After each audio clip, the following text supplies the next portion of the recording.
We do have Thelma from Elba, Alabama on the phone. And Ted, I think you did such a wonderful job answering a tree issue. Thelma has a question about a tree as well. Go ahead, Thelma. Okay.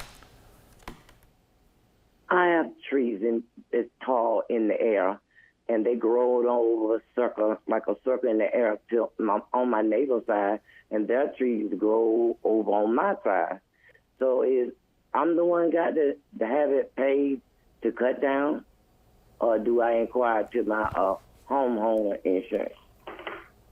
Okay, so Ted, basically we've got overhanging trees on both sides of properties, and who's liable and who's responsible, and I think you'd have to go to see where that tree's rooted at. Right, that's part of the issue. Now your homeowner's insurance is not going to cut your tree down for you. Right. So that's so the homeowners is not going to be able to help with that, Thelma. It's best in a situation like that to get with your neighbor and coordinate doing it together, because just like they say, good fences make good neighbors.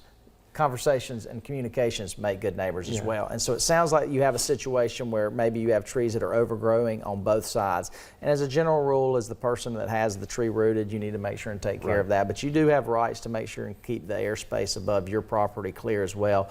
But the best tact in a situation like this, especially when you have it going both ways, is to get together and coordinate with your neighbor and have somebody come out and take care of that all at once. Because you can share expenses, because it's going to cost the same to get that person to come out one time, or it's going to be double to have them come out twice. So, and it's just easier if you can coordinate, because sometimes you have to go on other people's property to get it done correctly. Make friends with your neighbor, man. Yes.